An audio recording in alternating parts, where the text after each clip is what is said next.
tell stories about his own lifetime, Dr. Sam Conway stepped into the Furcon Leap Accelerator and vanished.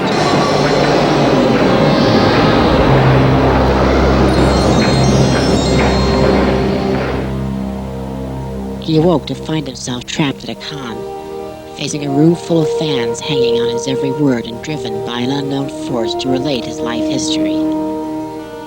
His only guide on this journey is this, a 3x5 card that appears in the form of a hologram that only Sam can see and hear.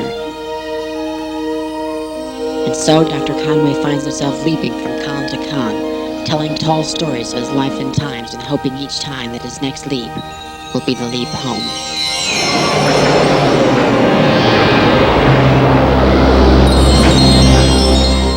I haven't been on this film before. I don't think I am currently on film. And not only am I currently on film, I have an announcement to make to the viewers. All of us that you see around this grand place are having a lot of fun right now, and you are sitting in this guy's living room watching a stupid tape. Don't you feel like a jerk? I've said my piece. That does. That's a keeper.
I'm something of a storyteller.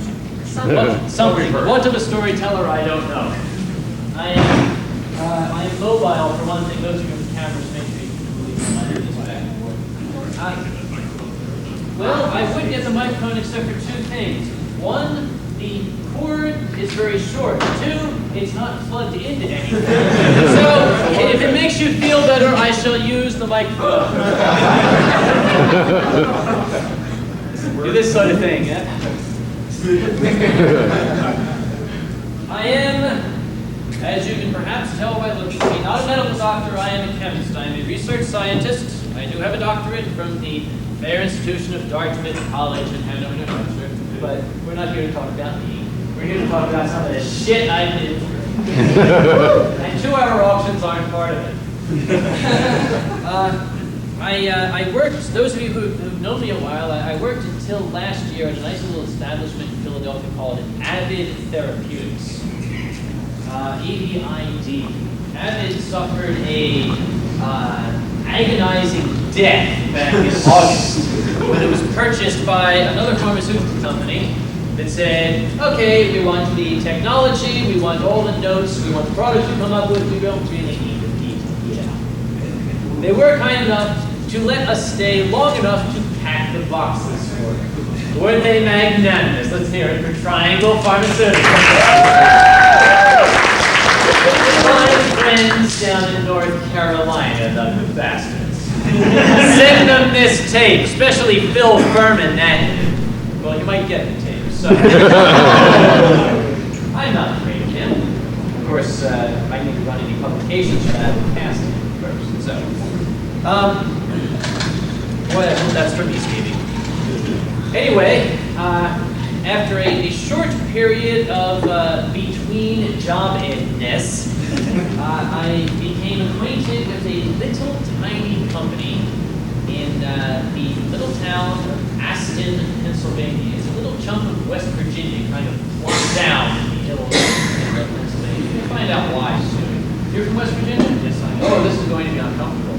You're not a hillbilly, are you? Not at all. Good, good, good. My dad's a chemist, too. Oh, I like this man. His dad's a chemist, and he's not a hillbilly. He's from West Virginia.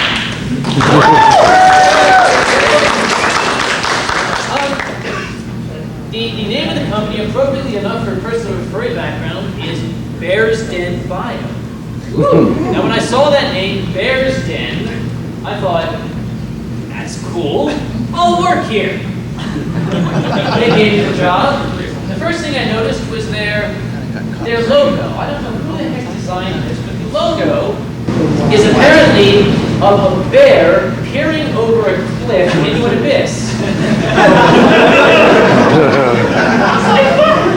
When I came in the door, I was like, what's that? So that's our logo. It's a bear going downhill. Inspiring. Yeah, I said, have I signed anything yet? They said yes. I said, oh, great. My letter of intent. At the PhD level, you don't walk in and say, hi, I'm working. You got to sign all these things and say, yes, I intend to work for you until you fire me. That's basically what it says. And I hope they won't fire me unless they see this tape. So much this weekend.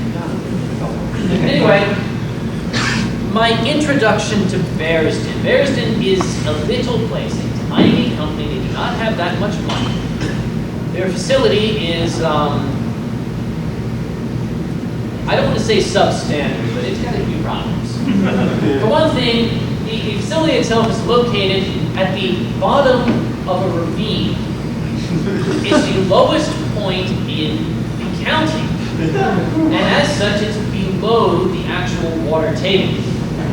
It has an interesting little nuance. Anyone who's studied physics, I'll sit down and talk about the equations with you. But for the rest of you, let's just say that if the toilet in one of the men's rooms starts to back up, it forms a siphon and starts to suck the entire sewage system of the township out and onto the floor.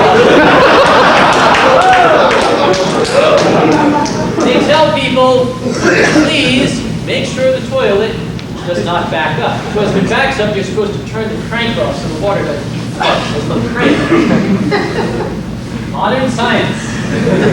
Those in the back, come in. There's room over here. You can walk in front of me. I won't hit you. Well, it was on my third day of work that I was happily walking down the halls, and I saw a small knot of people standing at the end of the hall looking perturbed. This sort of thing. I walked up and I said, what's wrong? And down the hall, everyone's seen Titanic, right? No! Well, okay, I won't tell you the ending, but, gee, you remember the scene where the water's like creeping up the hall along the carpet?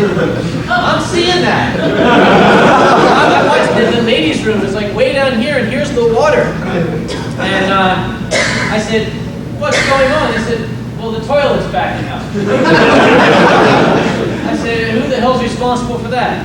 They said, maybe I shouldn't mention her real name. I'll call her Mary, the head of the company. We'll call her Mary, all right?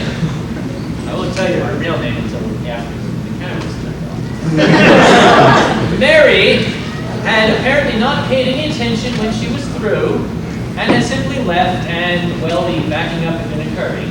And it was still occurring because a young lady standing there said, I'm not going in and turning it off. I said, you mean it's still, they said, yeah. I said, well, someone's got it. I tell my parents I love them. I took the coat off, I handed it to a friend, and now you see, remember, those of you also who know me know that I'm very much into Red Cross disaster service. Floods are my business. I kind of, it's like, yeah. Down along like this and into the ladies' room. What they didn't tell me was there was a step down of an inch.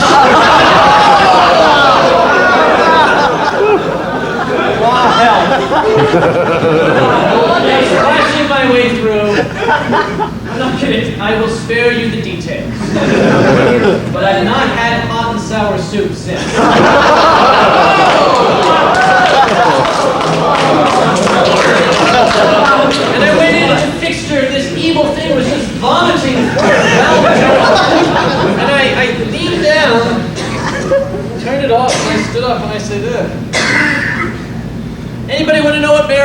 breakfast? Humor. It's the lowest form, isn't it? Now that you see, the problem is, as I told you, all my stories are true, and this really goddamn happened. I don't tell made-up stories, because God, I couldn't make this stuff up. So I came sort of sloshing out to be met. I was wearing sneakers. To be met by the chief biologist, who was saying, take off the sneakers. I'm at the edge of the puddle, which is still spreading. And I said, but what will I wear home? And I thought, I am ever prepared for such things. I have alternate footwear. In my car, I have a pair of boots that I could have put on. You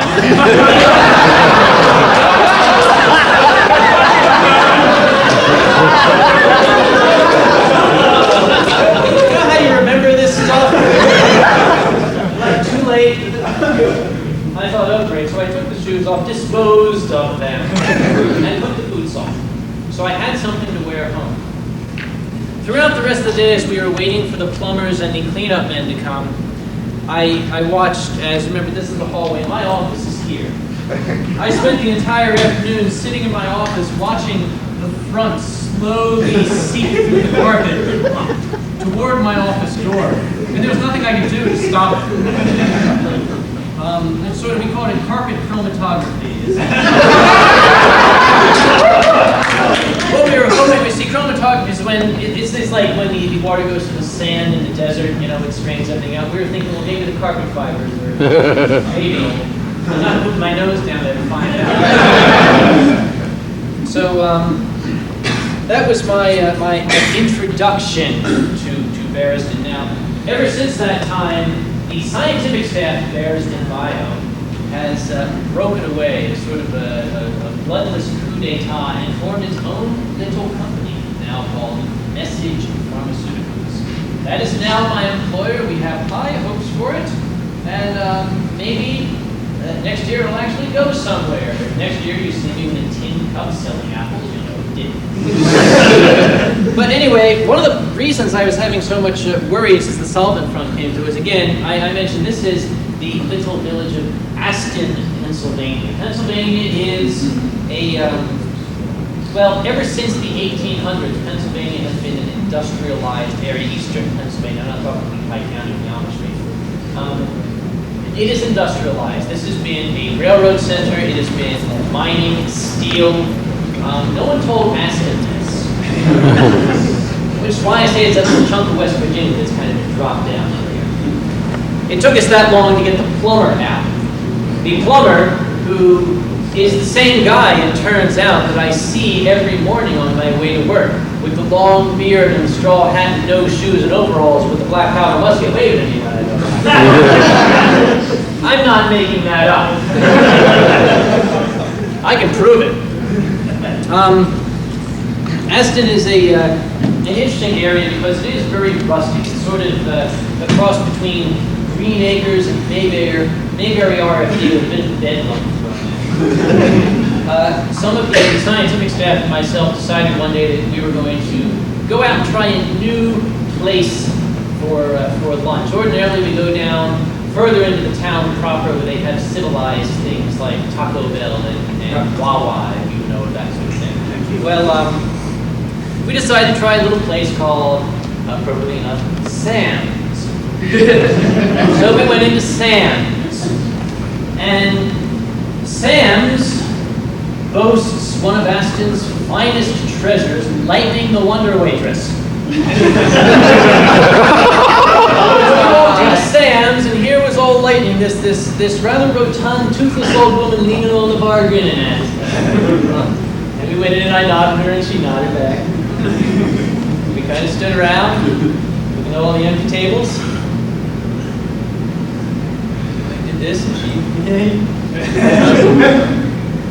So she said, I think we should sit down. I think that's what she's trying to tell us. So we sat down, and old Lightning just sat there, smiling. Now, after a few little pick the table up, jerking up and down, and her just kept on me, I went over and I said, we we'd like to order now. He used her native tongue. We'd like to order now. So she came over with a little pad and took our order. She wrote everything down very, very carefully. Never got rid of that grin. Took everything down and then put the pad back down in front of her pants. Went back over to the bar and leaned on it. We sort of looked at each other thinking that there's some sort of psychokinesis. But there was psychokinesis because about a minute later the cook came out without her knowing it, just reached down, took the pad from food was okay. I mean, not to say it was the trip from hell because the food was rather decent, but getting the check was interesting because the whole lady didn't move. She didn't blink. She just sat there and smiling at us. So eventually, I just walked up to her and said, "How much do we owe you?" She smiled at me and she said, "I'll find out." And she walked into the kitchen. So I went back and I sat down at the table. And about 5 minutes later, she came out, right back to the bar like this. I said to my friends, let's just leave 220s on the table and get out of here before the banjo music starts. Which we did. Micah might have got a great tip, we might have stiffed her, I don't know, but I was not going to do it. You see, the next day, I said to everybody, let's go to Taco Bell instead. I would even risk that. Good old Taco Bell. Make a run for the bathroom. We went to Taco Bell and I thought this should be very easy except for who's working at Taco Bell but old Lightning's sister. She looked pretty confident there behind the register with the pictures of everything. And I said, I would like, let's see, combo number 8. And I'd like, she said, which one? I said, combo number 8 with you. And she said, which one?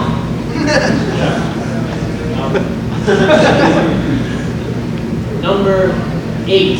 8. That! I want that. Here, this one. She said, which one? What do you mean? Well, combo number 8 is the gorditas that they come out with. See, and she wanted to know if I wanted the, what is it, the Santa Fe, the Monte Cristo, or the whatever. So I picked one. Okay, we got it now. We know which one. And I went chicken. Okay, we got chicken down. All right. Would you please leave the tomatoes off? That's it. The synapses are fried. And she's just standing there staring with her finger. I said, no tomatoes, red things. She like, I have to get the manager.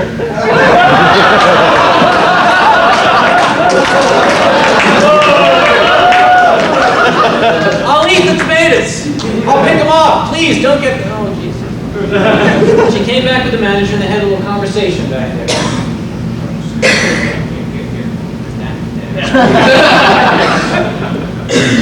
So I got my meal. It was beef tacos by the time I got back to work. But, well, you know, we'll let her have that. It's difficult to get something to eat in Aston. But anyway, I was going to mention this particular caper that came up, but once again, since this is being recorded, and the company has not yet gotten off the ground, I'm going to leave that go. Actually, we'll find out what it was. But, maybe if you could. Maybe if you could. I am used to this, though. I am quite accustomed to this sort of thing because, as many of you know, I used to live in Arkansas. Yeah. West Virginia guy. I used to live in Pine Bluff, Arkansas, where I stayed for about 2.5 years before I escaped. Because the last one out, closed the border behind me. I passed Bill Clinton on the way out. I said, you too? He said, yeah. No one else has gotten out since then. Arkansas, I shouldn't really put Arkansas down. It really has its charms. The weather's not one of them. Because Arkansas can get exceedingly hot. It's sort of nestled in there in the prairie region, and the sun really doesn't have anywhere to go but down. The summers there, and everyone's used to it. Everyone's skin is like leather down there. Except me. It's all nice white northern European skin down there. The days averaged between 110 and 115. And it wasn't the kind of weather that had the decency to be dry, like in Arizona. No, this is right up across the Gulf. Get the point. So one day, a friend of mine who was from California, that was my first warning, I should have noticed that, came to visit, and he said, on the way down in Little Rock, I passed a water park. Why don't we go there for the day? I couldn't really give him an excuse. Why not? Well, various reasons why. People are stupid, probably didn't build it right. That's a good reason. Hordes of shrieking Republicans could come sweeping down there. But he didn't accept any of these, so... the fact I didn't have a bathing suit either didn't deter me. He made me buy one. So, we went down to the water park. Now, I decided I shall be wise. I will buy the strongest sunscreen I can find with waterproof protection. And I did. I went out and I bought waterproof sunscreen. Let this be a warning to all of you, waterproof sunscreen ain't. With my lovely lily white skin there with my waterproof sunscreen on, I had a blast at the water park. Until the end of the day. It wasn't until I was getting in my car that I sat down and noticed, boy, I've not seen that shade of red for a long time.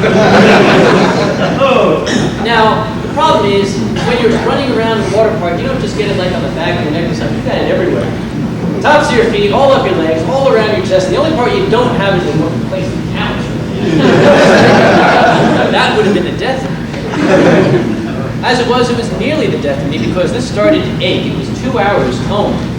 And the pain was intense. You all know what that intense sunburn pain feels like. Oh, yeah. I got out at the supermarket.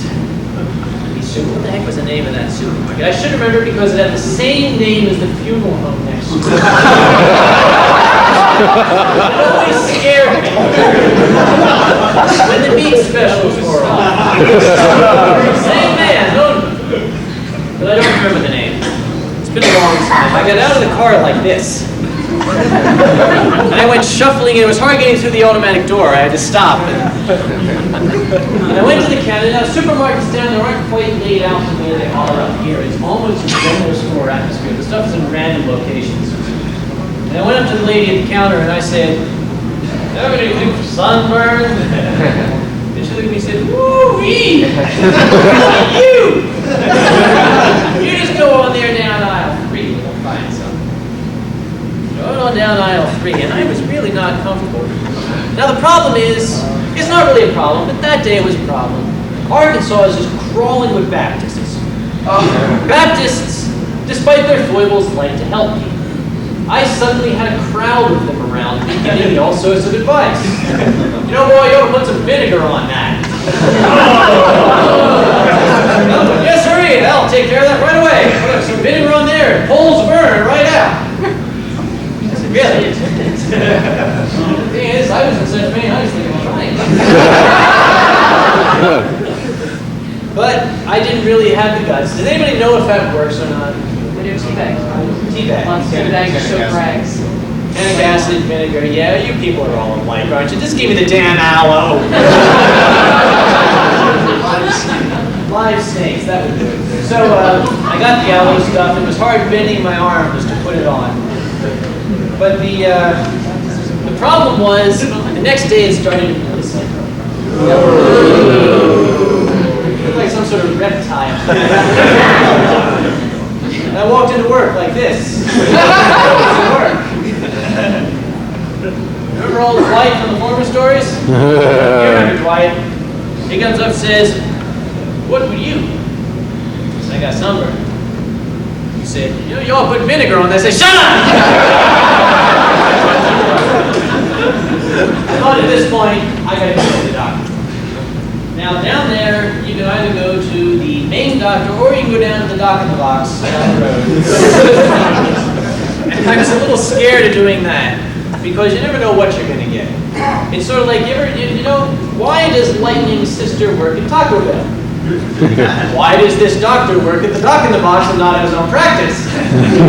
It's the same reason. Because they can't do that, never mind. You might get a hold of this tape. I went down to the doctor's office, and I wish, it must have been a sight sitting there in a chair like this. Big grin on my face. On the only part that's not sunburn. And the doctor comes out, or not really the doctor, the receptionist lady comes out, and she said, "May I help you?" And I said, "Yes, ma'am, I would like to see the doctor."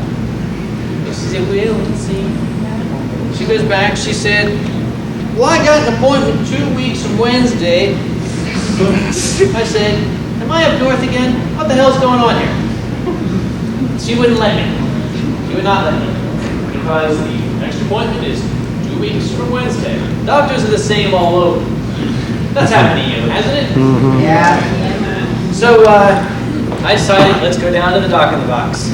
And it was just what I expected. When I pulled into the driveway and there was a chicken running around in the driveway, I thought, this is not good. It's either going to be Farmer Dan in there or it's going to be Voodoo Chief. Yeah. So I went in there. Fortunately, it being a little clinic, the doctor box, the doctor saw me right away. And he sat me down and he said, "Well, let me mix up something for you." I said, "If it's vinegar, I'm going to shoot you." But he said, "No, it's aloe vera." I said, "You mean the same stuff that I bought in the $1.39 bottle back at the supermarket?" He said, "No, this is prescription strength." I said, "Prescription strength plant juice." Excuse me, could I not just put more of the stuff? He said, "No, you wouldn't get the same effect." I guess he was mad at me. Sit up for a minute, or I need a visual aid.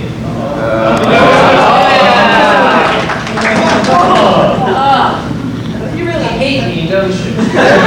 Whatever happened to your Hippocratic oath, you swine? I didn't mean that, really.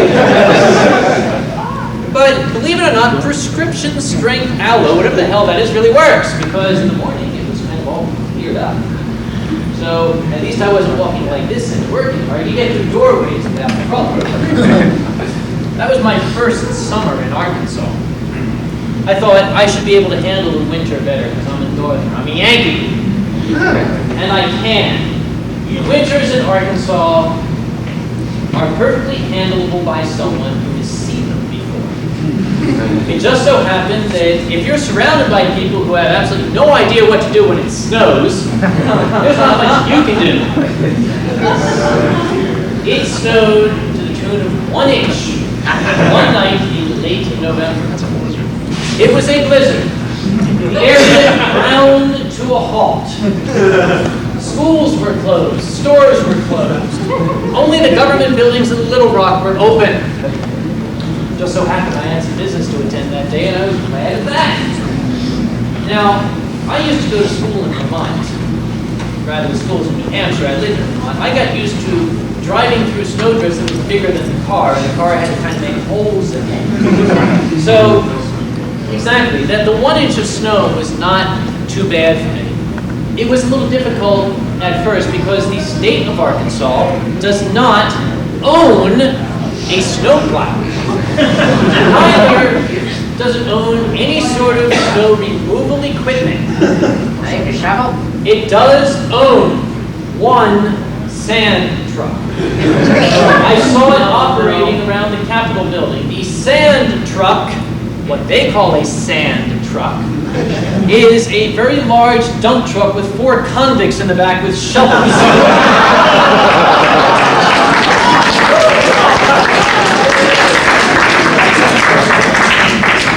So it's interesting how different things can be. These people have evolved down there to handle the heat. But if one evolves one advantage in one season, you have to have a disadvantage in another. And that was theirs. Now, if they could evolve brain cells, we'd have a fix. Is anybody here from Arkansas? Thank God. They got lost. Yeah. Arkansas, okay. Prior to my living in Arkansas, I lived in Chicago, which was a little bit more civilized, only a little bit. I should like to relate a tale that I related previously at Conference 9. I'm going to relate it again simply because it grossed so many people out. It was fun. But there are a few things I left out of the conference, so I will include those this time just so you can get. And that is, I have a tendency, as do 2% of the human population on this planet, to generate little creatures known as kidney stones. I heard 2% of you go. Kidney stones are small deposits of either calcium or uric acid or something hideous like that inside the kidney. Now, it's not really a stone, because you think of a stone, you think of a little rock. A kidney stone is a crystal. It's this little spheroid with giant machetes. And it just kind of scythes its way down through that little tube of spaghetti that goes from here down to here. And sometimes they get stuck. Oh no. When they get stuck, at that time there were 2 treatments. The first, the doctor always would put on the dramatic music and say, this one I prefer not to do. We would have to make an incision and retrieve it. Physically, there would be great post-operative pain. Or, and then the birds start to sing. Until the choruses rise. We could do ultrasound lithotrips. Ultrasound lithotrips. They got a PR department that they pay billions of dollars to tell you what they do. Is, you see, they put you in this comforting tub of warm water.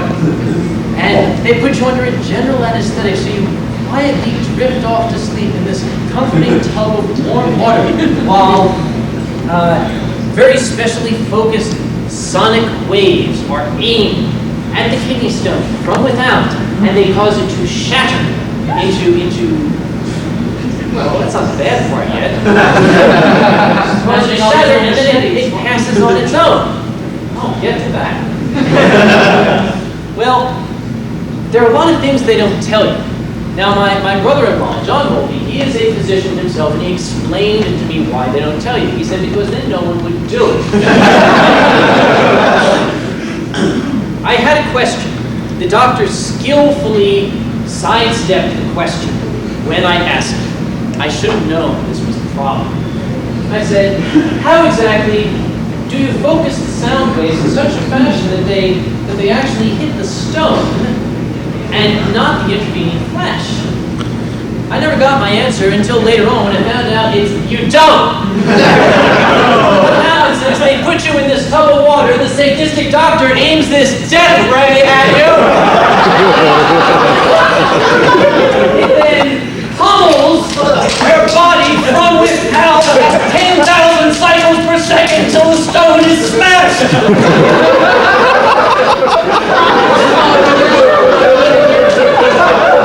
It's probably not even ultrasound. It's probably a big punching bag. But I was out, so I didn't know. When I woke up, there was a bruise. This big. An entry wound. There was another one here, this big, an exit wound. Everything in the intervening tissue, the kidney itself, the spine, I think, was really hurting. But that wasn't the worst of my worries, because there's something else they didn't tell me about. Does anyone know the medical term stent? You do!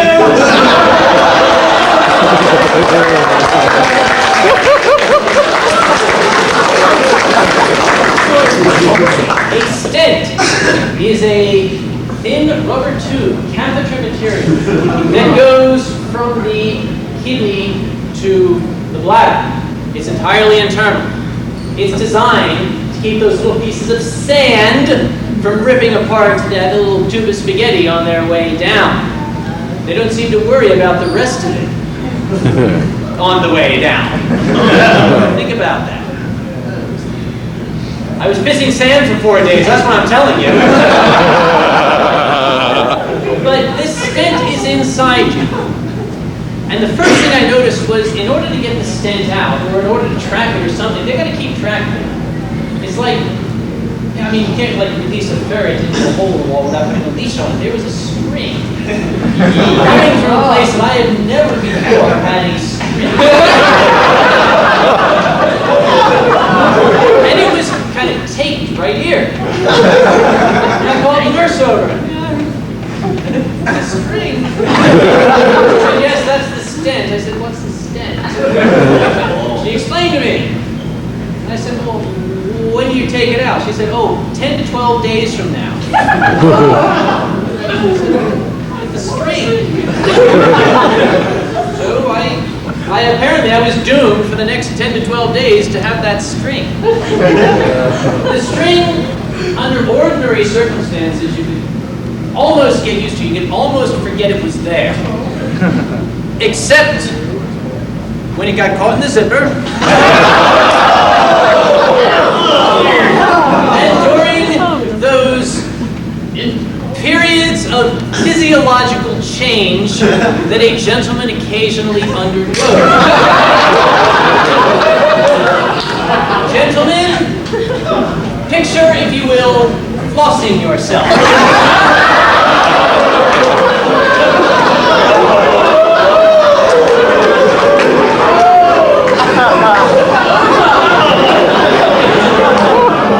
All the women are like, all the guys are like, and I was too. Very bad moments. It kind of puts a damper on things. Well, fortunately, again, I only had to wear that thing for 10 days. Then, of course, came time that I've been looking forward to. Taking it out. You know how when sometimes there's something you really look forward to, and then when it arrives, it's a disappointment? I went into the doctor's office. Now, the doctor, this one really knew what he was doing. Because he understood human nature. He understood the self-preservation instinct. He understood that in the state I was in, I probably could have killed him. So what he did was he told me to strip. Doctors always do that. If they're looking at your tonsils, they tell you to strip. I wonder, maybe I should be a doctor. You know. He put me on this, for one thing, this guy too had a sense of humor because he's got a metal table. He's got me stripped down, it's November, he says, lie down. Like, on this? It's like a veterinary table. Okay, we'll just start like this.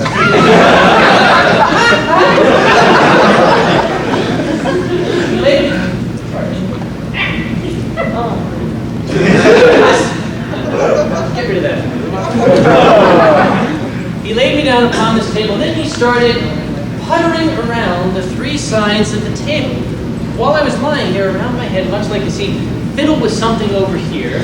He'd walk over and he had a soda or something, take a sip of the soda over here, and then he'd come back. And he kept doing this, and it was very disorienting. I said, what the heck are you doing?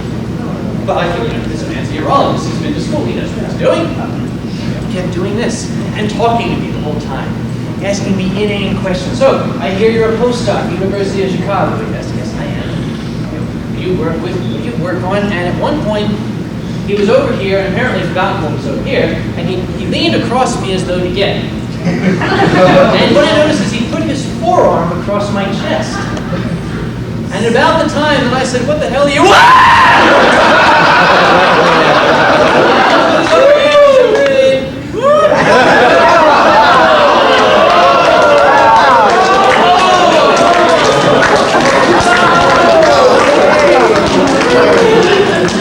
Congratulations, Dr. Conway, it's a garbage.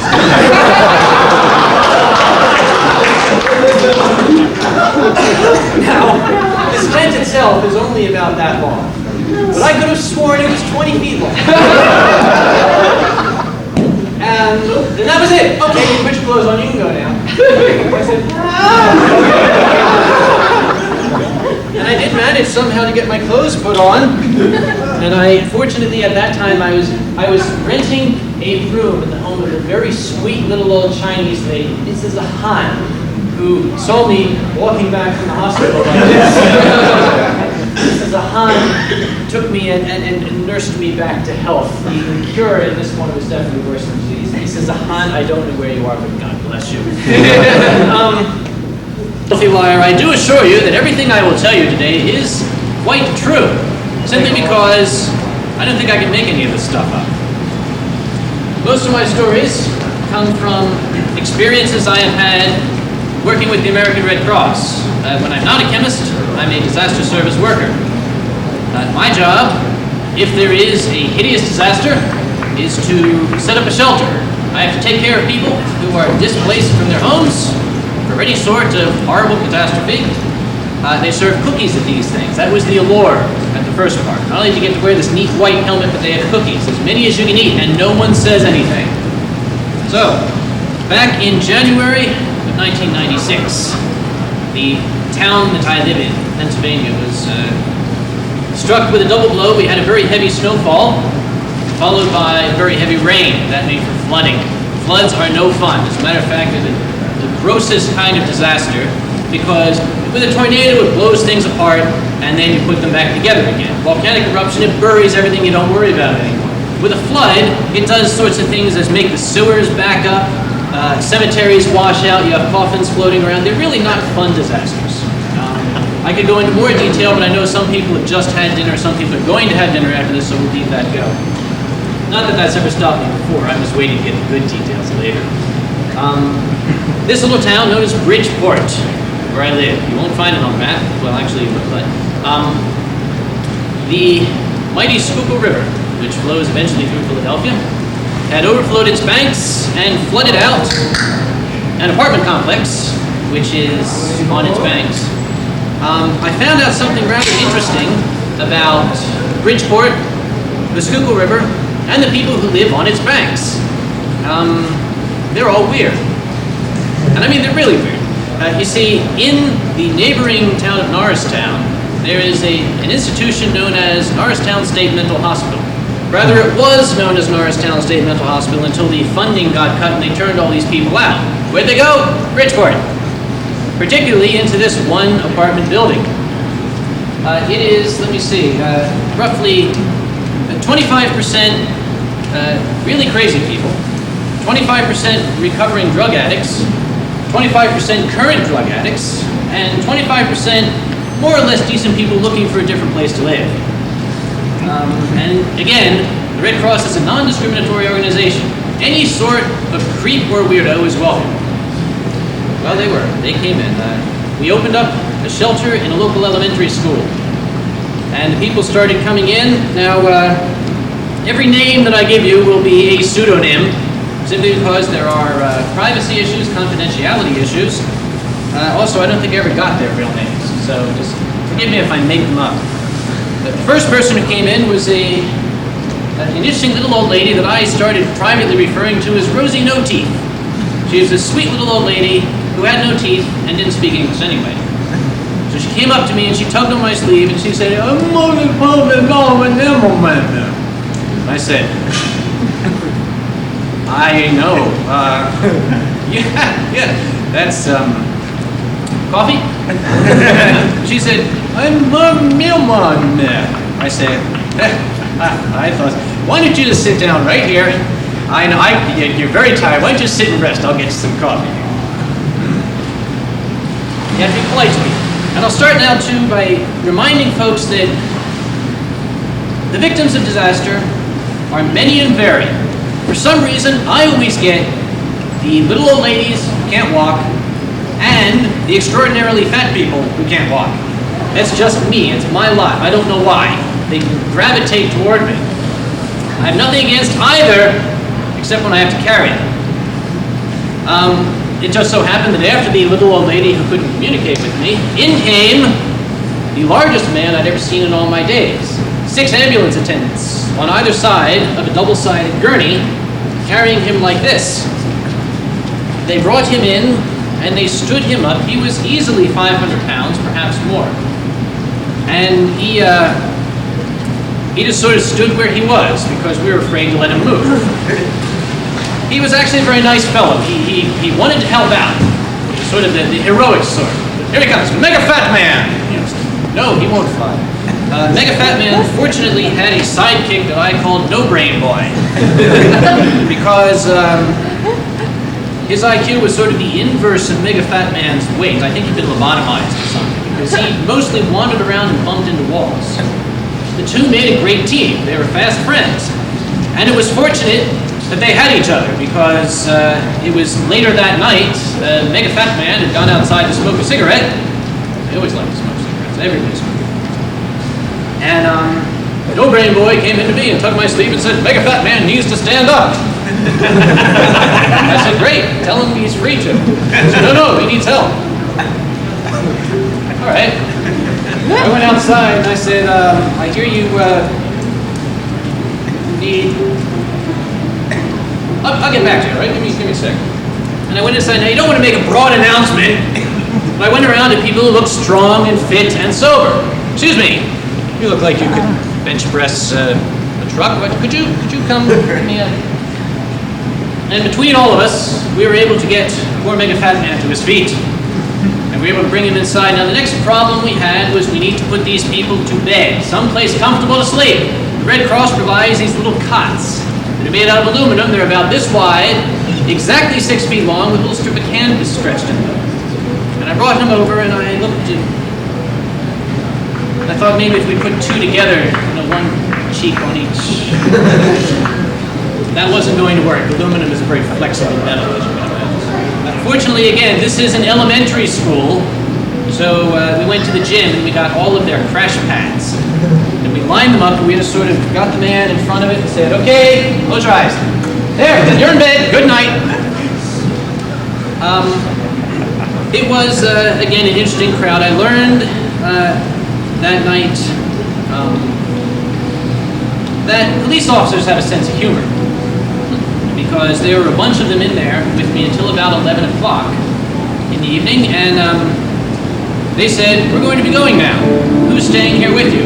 Now, we were very understaffed, so I said, well, it's just me right now. And the officers looked at each other, looked at me, and said, you?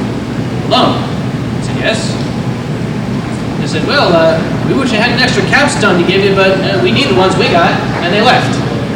That doesn't inspire confidence. So I did what any strong, brave, I like to think, and resourceful young man would do. I called my mother. Mom lives in Norristown. So I called her over. Now, she's a dear thing. She came straight out just to sort of back me up on things. She also, by some miracle, was able to understand Rosie No Teeth. So she was my interpreter. Rosie would come to me and say, Mom, I'd say, wait, Mom! Tell me what she wants. So she was a great thing to have around. I was able to make it through the night, although we didn't sleep. Early the next morning, we got those same stalwart fellows together to stand poor Mega Fat Man up again. We got word that the water was receding, so all these folks would soon be able to go home. But until that water has receded, the word is given they're still under my care. It was about 9 in the morning when Rosie came to me and said, I need a morning. And Mom said she wants to go to the post office. Now, she could have been making that up as far as I know, but why not? It sounded good. I had no help, I had no extra people, so I said, keep an eye on the place, I'll take you to the post office. So I bundled Rosie into the car and drove her down to the Bridgeport PO. And just as she was getting out of the car, I realized, wait a minute, it's Sunday. She's not going to be able to do much on Sunday. And my worst fears were realized because the front of the post office had this big metal sliding grate door in front of it. And Rosie walked up to it. Have a seat, join us. Rosie walked up to it and started banging on it with her fist. I thought, oh great, this is just what I need. I got a crazy woman out here Sunday morning, they're going to arrest me. Thank you very much.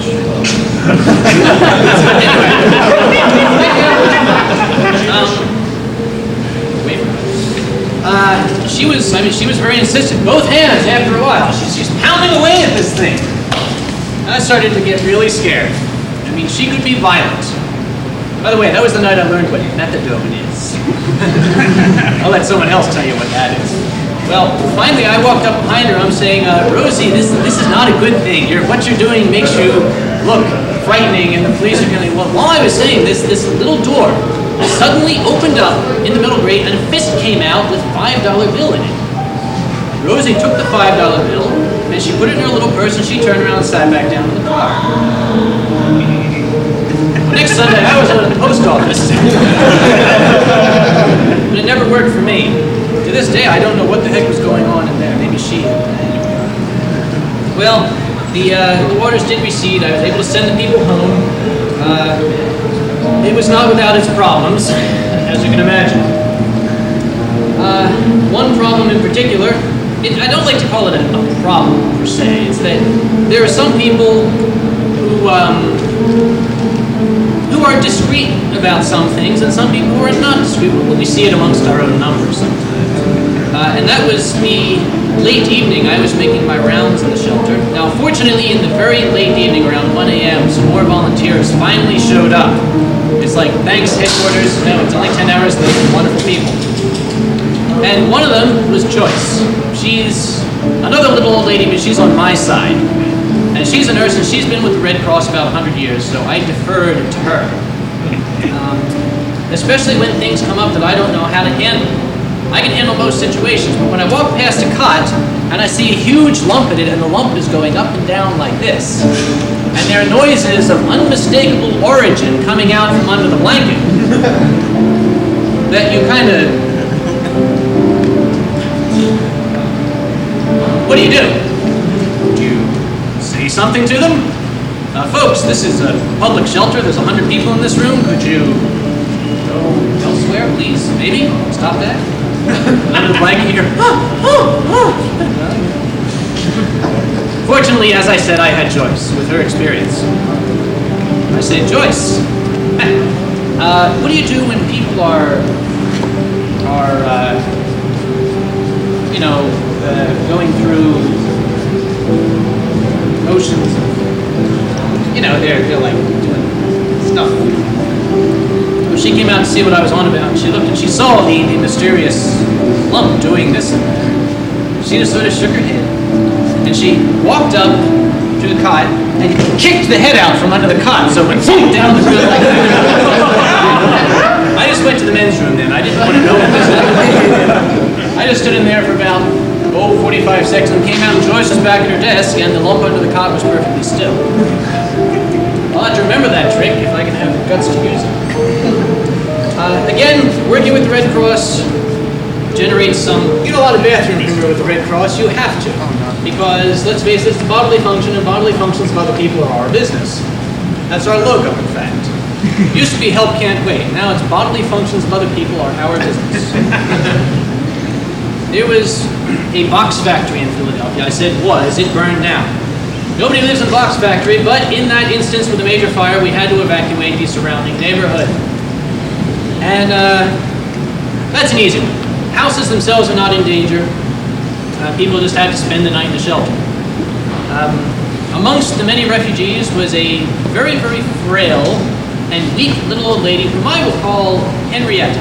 Again, not her real name. Her real name is... Henrietta was the sweetest little thing you can imagine.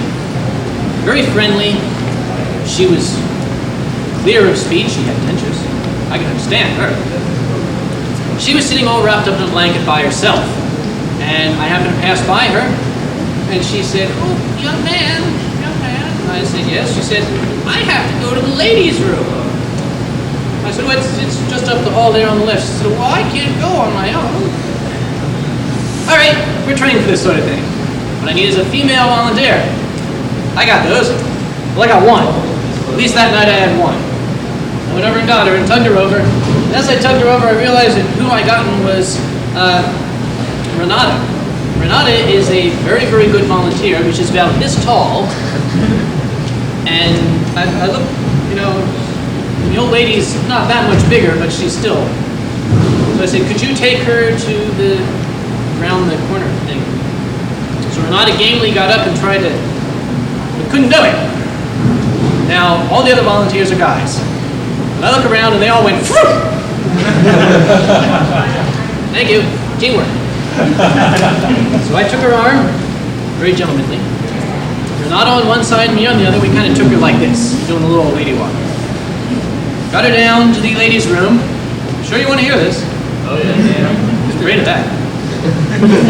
And got her inside. I thought my job was done at that point, but as soon as I let her go, Renata kind of started to lisp to the port quite alarmingly. So I took her back and said, do you need me? I guess you do, don't you? Now, I didn't think this was legal in any state of the union. There was no handicap stall here, nothing with big handles, railings, and stuff. So we kind of took her into one, turned her around, and I thought, once we get her down, we should be all right? So that's the end of my work. We sat her down. It was fall. I had my jacket on. She kind of grabbed hold of my coat as she sat down and held on to it. And I'm, do you need me for anything else? Maybe I can. Unfortunately, she had my sleeve under it too, so I was sort of stuck. So I figured, okay, I can do this. Renata's on one side of the fixture, the lady's on top, I'm kind of on the other side, trying to get as far away as I can. And I noticed that the lady, who asked, reaches around and kind of starts poking, poking around. Okay, whatever turns you on. Now, unfortunately, I guess she was embarrassed or maybe just chatty. She felt she had to explain the entire process. I have to loosen my stool, she said. That's really nice of you for sharing. She said, I use the middle finger, it's the longest one. I'm saying, yeah, this, you're over communicating.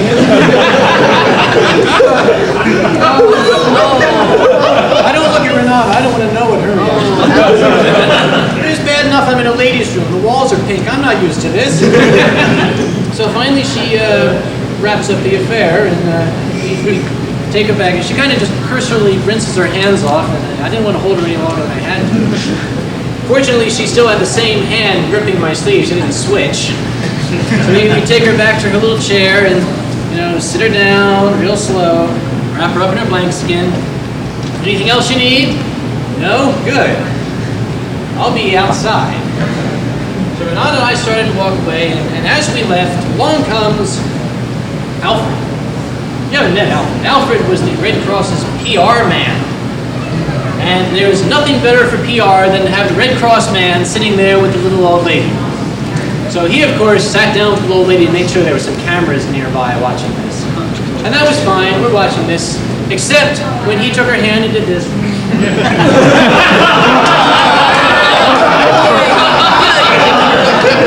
We left. Again, sometimes the best thing to do is leave. We never told Alfred. Actually, that's not true. He recently moved to Israel. We sent him a postcard. We haven't heard back. I might be dead. So, oh, jeez. I don't know why I wrote that down. Again, it can be a trying and harrowing job, although I still say it's the most rewarding, at least up until recently. The American Red Cross as a whole is an excellent organization. The Southeastern Pennsylvania chapter of the American Red Cross, which is my home chapter, has a small problem right now with improprieties that have been going on. Recently, you remember Mark, my captain, tried to report some of these improprieties, and suddenly an anonymous concerned citizen saw him speeding in a Red Cross vehicle and he was thrown out. The second in command, a young lady named Donna, one of the Red Cross instructors, said, hey, wait a minute, she got thrown out. I wrote a nasty letter. You people cannot do this. These are fine volunteers. They sent me back a letter that said, we interpret your letter as your desire to resign, so we accept your resignation. I said, wait, hold, hang on. They said, sorry, too late, you resign. The end of that story is going to have to come in another con because we're still fighting that. However, every once in a while you kind of get the feeling that maybe you're not the only ones with an argument, because just before this happened, we happened to show up at the Red Cross building. Down underneath the building is a big parking area. We call it the well. And that's where we keep our vehicles, our equipment. We went down there that night, and quite to our surprise, there was a Ryder truck parked down in the well, which you don't often see. I said to the security guard, "Whose Ryder truck is that?" He said, "What Ryder truck?" I said, "That Ryder truck." He said, "How'd that get there?" I said, "It's Star Trek. It teleported. What do you think how they get there? Tell me who owns the damn thing." He said, "Ryder." "Oh, great."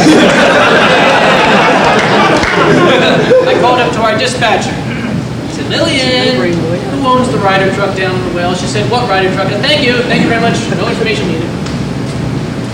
So I checked out this Ryder truck, and I found the passenger side door was open. Now the cargo compartment was not. There's no way into it, but I can get into the cab, and I reached around and filled it with the papers, and I found out that the Ryder truck was rented by a gentleman named Liberty Black. Okay, that's a nice name.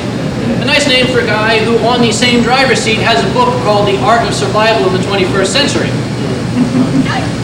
I started to get a little nervous.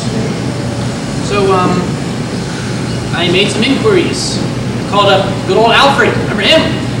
I said, "Alfred, who's Liberty Black?"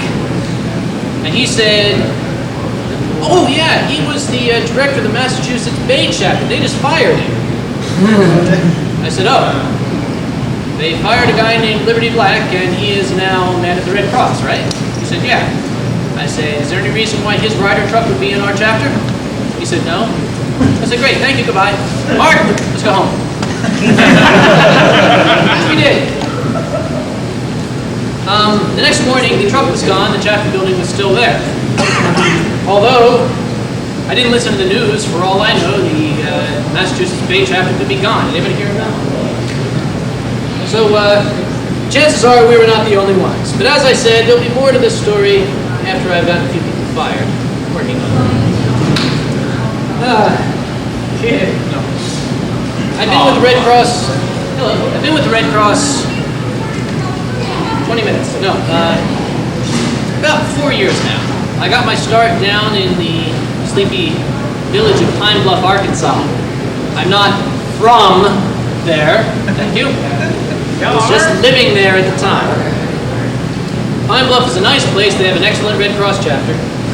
What I was doing down there, though, was I was working for the U.S. government at the time. There was a little place called the National Center for Toxicological Research. You have to say the syllables like that and people won't understand you. The National Center for Toxicological Research in the town of Jefferson, Arkansas. It's located off the paved road. Honest, it is. About 8 miles into the woods. It seems like a strange place for the Food and Drug Administration to have their facility. Well, that's because this wasn't always an FDA facility. Up until 1972, this had been the U.S. Army's germ warfare research facility. I don't know if I'm supposed to be telling this stuff or not, but guys in black suits have never come to stop me, so... you all may not know it. Jesus, you all may not know it. But we were conducting germ warfare experiments as late as the 1970s. The idea was to infect mosquitoes with millions of little horrible pathogens. What is this stuff mosquitoes carry? Malaria, that's it. They wanted to infect mosquitoes with a new strain of malaria and drop it on the North Vietnamese. Thankfully, we never did it. At least not to my knowledge. And the experiments, though, were closed out. But all of the facilities are still there. They worked on malaria, they worked on botulinus toxin, they worked on all sorts of horrible little ugly things. Now, I'm very fascinated by history, especially clandestine type history. So I like to poke around. The guy I was working for was this big jolly fella named Dwight. And Dwight always told me, "Don't you go poking your butt around any places that are all sealed up, right?" Okay, fine, I'm okay. I'm fine with that, I can do that. I would just poke around the places that weren't sealed up. If I can pry the door open, that's not really sealed, is it? I mean, if they really wanted me out of here, they would have put more than just 8 nails in this door. So with a crowbar one day, I went exploring. And one of the things I found, which just was fascinating to me, was this, it looked like a little utility room, a little shed or something, stuck off the side of the building. I just wanted to know what was in it. Skeletons in the government's closet. Well, I finally got the door open. The hasp was broken, the padlock. And what it was it did indeed go into a shed, but then there was a ramp that went off this way and down into the darkness. And I found that the lights still worked. I probably should have been throwing switches. The lights still worked, so I started down this descending spiral ramp. And it just kept going down for quite some distance into the ground. And I finally got to the bottom, and there was a big metal door down there with the remains of a rubber gasket around it. And it was standing partially ajar, so I figured, like I said, not sealed. So I went inside. See, the idea behind this is it's like the Andromeda strain. That stuff really did happen. They would have this huge metal door, and next to it was a big red button. Big shiny red button. The idea behind this is called the panic button. What happens is if something hideous happens inside that you don't want to get out, you smack this button, the door automatically closes, the hydraulics are still in place for that, and the rubber gasket inflates. It's a wonderful system when it works. So I stepped on through, and there was a little control room in there. And off to one side, I could see a laboratory with these long boxes in it. These were the mosquito breeding boxes. They were glove boxes like you see in the movies, with gloves inside, you reach inside. And they were the length of a football field inside this huge room. They at one time contained billions of mosquitoes. And at the end of them was what was called the ordnance loading site. You can still have a sign, ordnance loading site. And this was just fascinating to me. I noticed that there was an airlock door going in here toward that section, and then behind me was another one. Now that one was closed, but I found it would open if I pulled on it sufficiently. And when I pulled on the door, I stepped in 3 feet and found a brick wall. That's sealed. Whatever's down there, they don't want me getting at, or they don't want getting out, or both. So I went back upstairs, bursting with curiosity. I went up to old Dwight. I said, "Hey, Dwight." He said, "Cigarette?" "Yep." Jarvis met Dwight back in the outbox. I said, "I got a question." He said,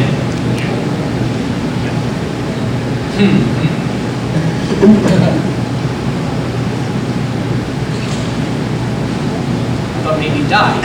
So I started walking away and said, "Let me tell you something." Okay, so I sat back down. He waited for a couple minutes, and I said, "You always got a question." He said, "Well, yeah, I'm a scientist, right? I heard a rumor. A guy's talking upstairs, that somewhere in this place there's like these big torpedo-shaped metal tubes that they used to load ordnance in. And do you know anything about that?" He said, "You've been poking around where I told you not to, haven't you?"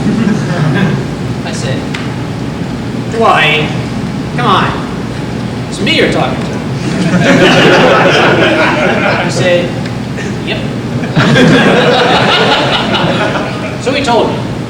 Apparently what this ordnance loading area was they would take a technician, put him in a biosuit, and then stick him inside this big metal cylinder, and they would then bolt him in, actually weld him into the thing.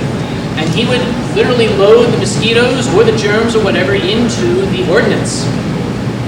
And then they would cut him out at the end with torches. And I said,